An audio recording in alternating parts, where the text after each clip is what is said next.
दोस्तों नमस्कार।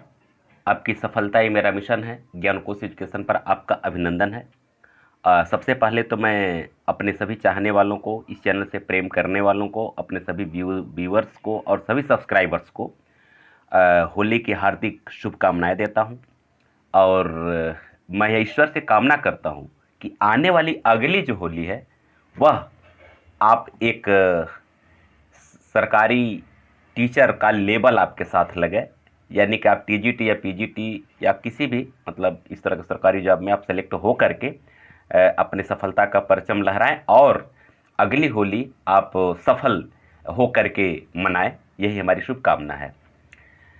मित्रों, इस समय आप जान रहे हैं कि आप आपके अपने चैनल ज्ञानकोश एजुकेशन के माध्यम से टीजीटी पीजीटी का तैयारी तो करवाया ही जा रहा है और इसमें आप नाटक का कंप्लीट वीडियो उसका प्रैक्टिस सेट प्राप्त कर चुके होंगे। नहीं देखे होंगे तो डिस्क्रिप्शन बॉक्स में भी कुछ लिंक है और कुछ प्लेलिस्ट उसका बना हुआ, प्लेलिस्ट में जाएं, उसका कंप्लीट वीडियो आपको वहाँ से मिल जाएगा।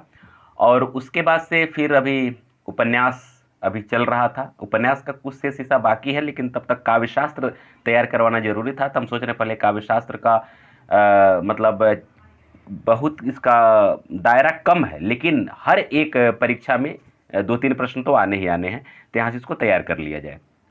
ठीक है ना। तो आइए हम लोग शुरू करते हैं काव्यशास्त्र के बारे में। और इसके बारे में हम लोग डिटेल जानकारी प्राप्त करेंगे। भरत मुनि के बारे में, भामा के बारे में, दंडी के बारे में, 3 लोगों के बारे में आज इस वीडियो में हम लोग पूरा डिटेल जानकारी प्राप्त करेंगे। और उसके बाद से यहाँ से जो भी प्रश्न आएगा इससे अलग हट करके नहीं आएगा। जैसा कि आप बार बार कहते हैं कि सर कुछ गूढ़ प्रश्नों को या कुछ ऐसे प्रश्न जो कि मतलब बिल्कुल अभी अछूता हम लोगों से, ऐसे प्रश्नों का वीडियो बनाया जाए, तो फिर उसी तरह के वीडियो है। आप एक एक लाइन आपके लिए बहुत इंपॉर्टेंट होगा, एक एक लाइन की मैं बात कर रहा हूँ, इसलिए वीडियो आप लास्ट तक देखें। चलिए, इसमें जो भरत मुनि के बारे में पहले हम लोग जानते हैं। भरत मुनि के बारे में क्या है? भरत मुनि को संस्कृत काव्यशास्त्र का प्रथम आचार्य माना जाता है। ठीक है ना। संस्कृत काव्यशास्त्र का इनको प्रथम आचार्य माना जाता है। ये काफी इंपॉर्टेंट तथ्य है। अगला तथ्य है, आचार्य बलदेव उपाध्याय ने इनका समय द्वितीय सदी माना। अब यहां से आपका प्रश्न बनना शुरू हो जाएगा कि इनका समय क्या था, तो द्वितीय शताब्दी था, दूसरी शताब्दी था भरत मुनि का समय। ठीक है ना। और किसने माना है? तो आचार्य बलदेव उपाध्याय ने माना है। ठीक है।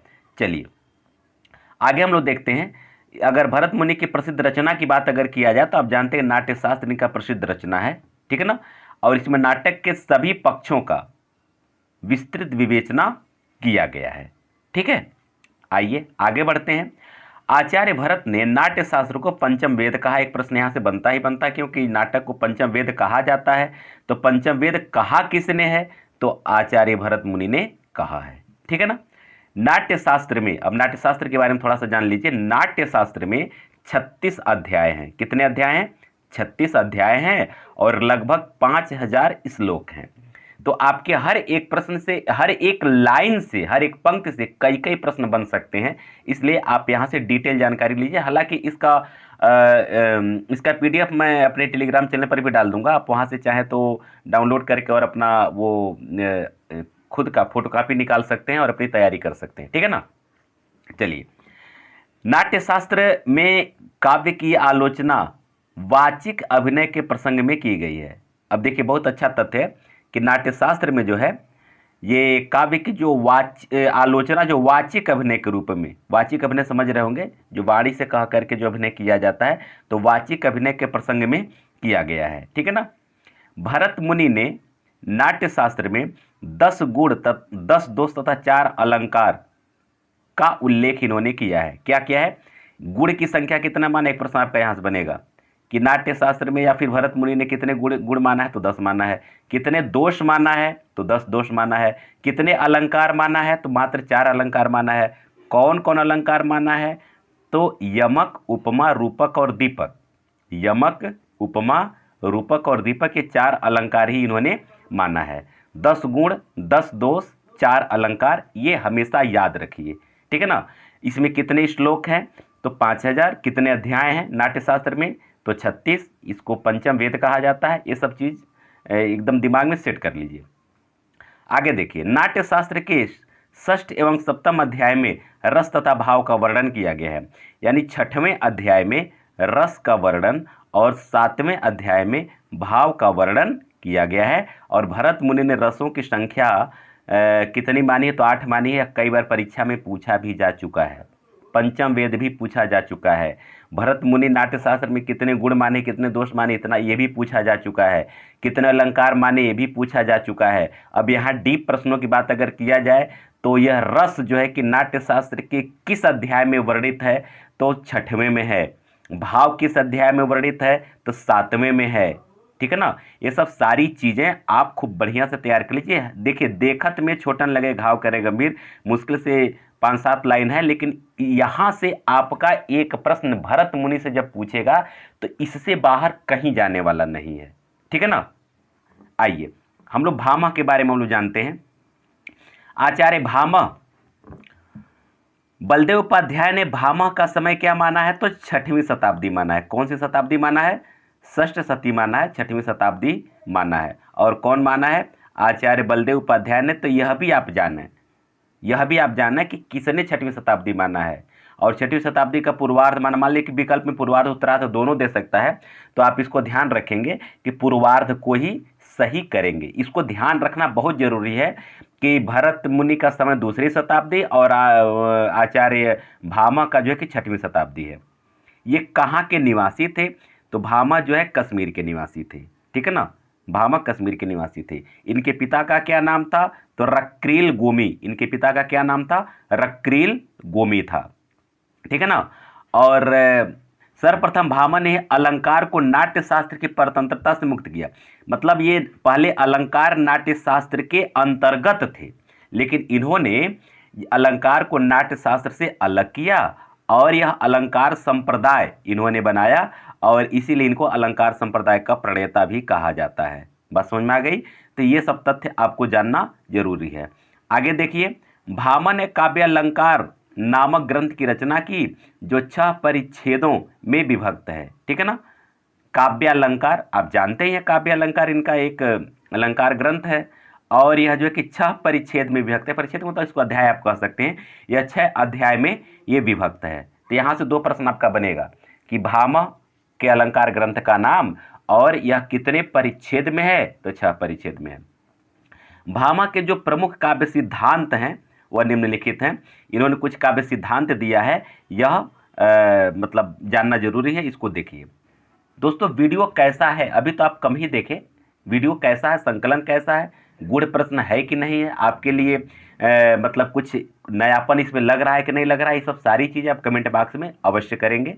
और अगर आप मेरे चैनल पर नए हैं तो आप इसको सब्सक्राइब कर लीजिए, और मेरे पुराने साथी हैं तो कहने की आवश्यकता नहीं है, जो आप करते हैं करते चलिए, क्योंकि लाइक और शेयर ही बस मैं आपसे डिमांड करता हूँ, बाकी कुछ डिमांड तो करता नहीं हूँ।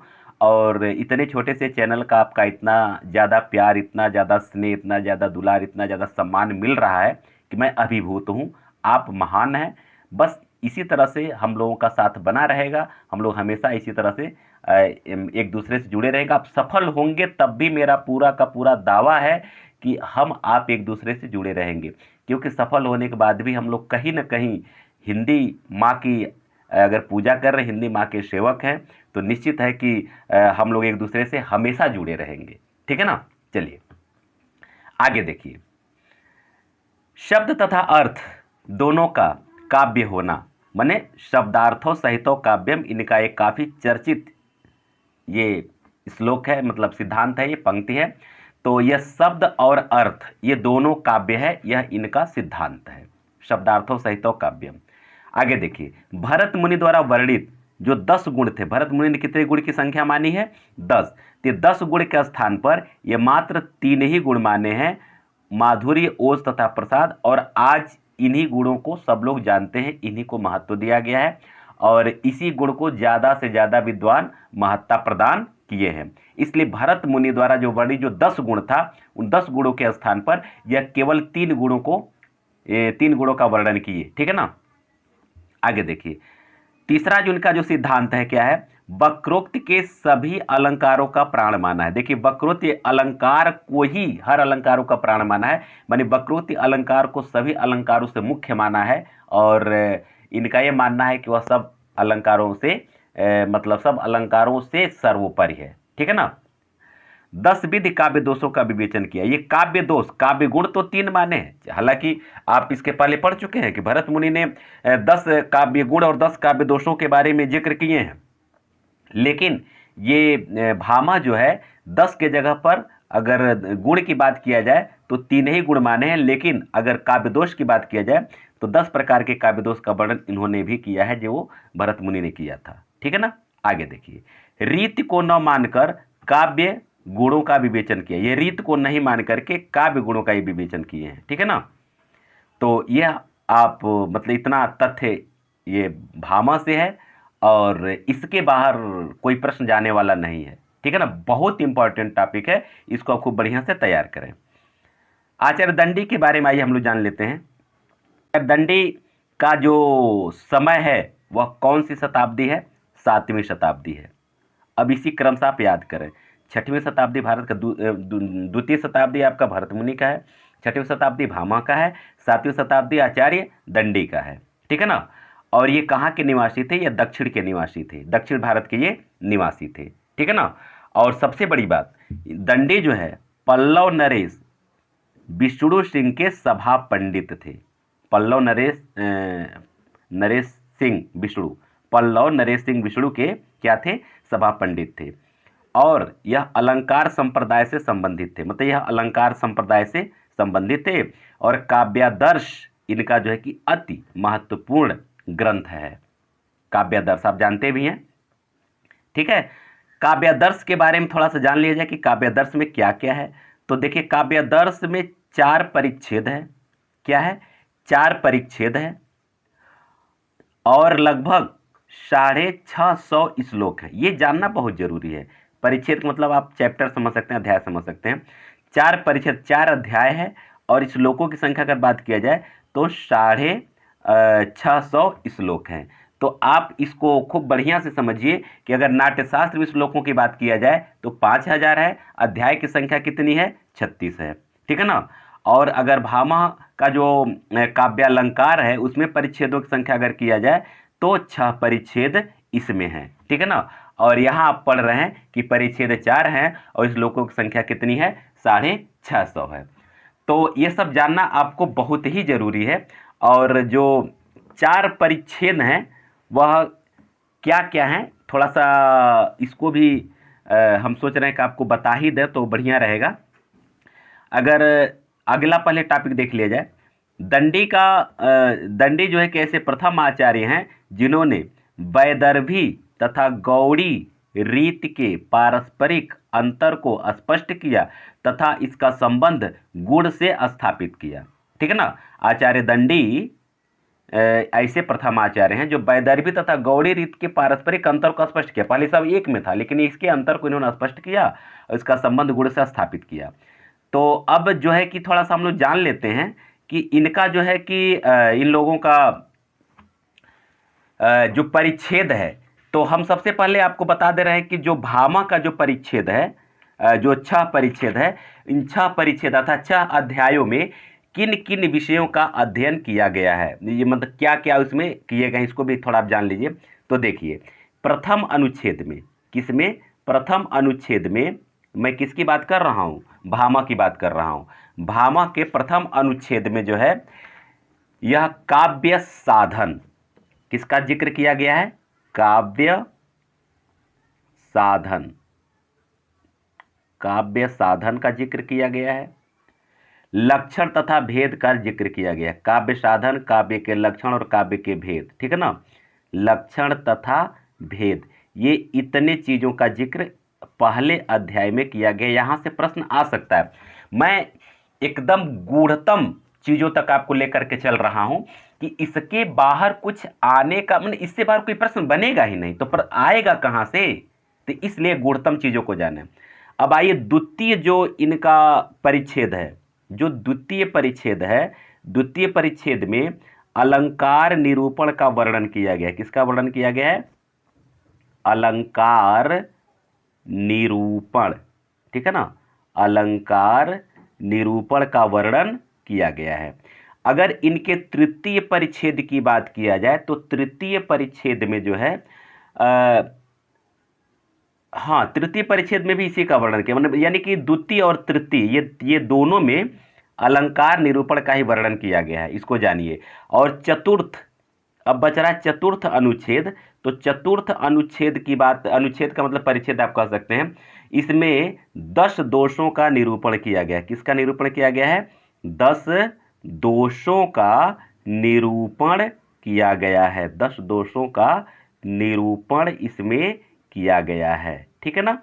अच्छा, अब इसके बाद से अगर हम पंचम अनुच्छेद की बात अगर करते हैं, पंचम परिच्छेद की, अनुच्छेद नहीं परिच्छेद कहें, पंचम परिच्छेद की बात करते हैं तो न्याय विरोधी दोष का निरूपण इसमें किया गया है। क्या किया गया है? न्याय विरोधी दोष, न्याय विरोधी दोष का वर्णन किया गया है। और छठवें अनुच्छेद परिच्छेद की बात अगर किया जाए, छठवें परिच्छेद की बात किया जाए तो शब्द शुद्धि निरूपण किया गया है। क्या किया गया है? शब्द शुद्धि निरूपण इसमें किया गया है, शब्द शुद्धि निरूपण किया गया है, ठीक है ना। तो ये फिर से इसको जान लीजिए कि प्रथम अनुच्छेद में, प्रथम परिच्छेद में काव्य साधन, काव्य के लक्षण और काव्य के भेद के बारे में वर्णन किया गया है। दूसरे और तीसरे में अलंकार निरूपण का वर्णन किया गया है। चौथे परिच्छेद में 10 दोषों के बारे में निरूपण किया गया है। और पांचवें परिच्छेद के बारे में न्याय विरोधी दोष का वर्णन, दोष का निरूपण इसमें किया गया है। और छठवें में शब्द शुद्धि का निरूपण किया गया है, ठीक है ना। अब आइए, अभी आप पढ़े हैं कि दंडी का जो 4 परिच्छेद है, उन 4 परिच्छेदों में क्या क्या है इसको थोड़ा सा जान लिया जाए। तो दंडी का जो प्रथम परिच्छेद है इसमें किसका जिक्र है, इसको पहले हम लोग जान लेते हैं। तो दंडी के प्रथम परिच्छेद में जैसे देखिए, काव्य लक्षण, काव्य लक्षण, काव्य लक्षण का वर्णन है, काव्य लक्षण, ठीक है ना।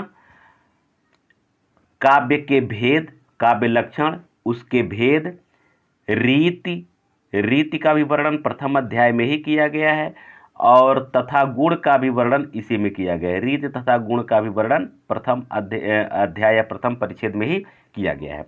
अगर द्वितीय परिच्छेद की बात अगर हम करते हैं, द्वितीय परिच्छेद, तो द्वितीय परिच्छेद में जो है अर्थालंकार का निरूपण किया गया है।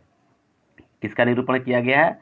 अर्थालंकार का निरूपण इसमें किया गया है। अर्थालंकार का निरूपण निरूपण किया गया है, ठीक। अगर तृतीय परिच्छेद की बात अगर हम करते हैं, तृतीय परिच्छेद की बात अगर हम करते हैं तो तृतीय परिच्छेद में शब्दालंकार का निरूपण किया गया है। शब्दालंकार, ठीक है ना, शब्दालंकार का निरूपण किया गया है। और विशेष करके इसमें यमक अलंकार, शब्दालंकार में यमक अलंकार का विशेष चर्चा किया गया है। और चतुर्थ परिच्छेद में जो है ये 10 प्रकार के काव्य दोषों का वर्णन किया गया है। 10 प्रकार के काव्य दोष का विवेचन किया गया। 10 काव्य दोष, 10 काव्य दोष का विवेचन यहाँ किया गया है। तो इसको भी जानना आपको जरूरी था, ठीक है ना। यानी कि यह प्रथम इनके अनुच्छेद में काव्य लक्षण, काव्य के भेद, रीति तथा गुण का वर्णन किया गया है। दूसरे में अर्थालंकार का निरूपण किया गया है। और तीसरे में शब्दालंकार का निरूपण, विशेष करके यमक अलंकार का विवेचना किया गया है। और चौथे में 10 प्रकार के जो काव्य दोष उसका वर्णन किया गया है। और आचार्य बलदेव के अनुसार दंडी को रीति संप्रदाय का मार्गदर्शक मानते हैं। ये ध्यान दीजिएगा, इनको क्या कहा जाता है? रीति संप्रदाय का मार्गदर्शक कहा जाता है। रीति संप्रदाय का मार्गदर्शक। तो इस तरह से आपका ये इतना मतलब तथ्य था और ये आपको बताना जरूरी था, और इससे ज़्यादा कहीं कुछ आने वाला नहीं है। अब इसके बाद हम लोग इसी तरह से फिर 3-4 जो हमारे काव्य शास्त्री हैं उनके बारे में डिटेल जानकारी लेकर के आएंगे अगले वीडियो में। आप लोग अब तक हमारे साथ बने हैं इसलिए निश्चित है कि आप कुछ बेहतर करना चाहते हैं और अपने जीवन को परिवर्तित करना चाहते हैं। आप महान हैं, ईश्वर आपके साथ है, सफलता आपको अवश्य मिलेगी। आप सबको बहुत बहुत धन्यवाद।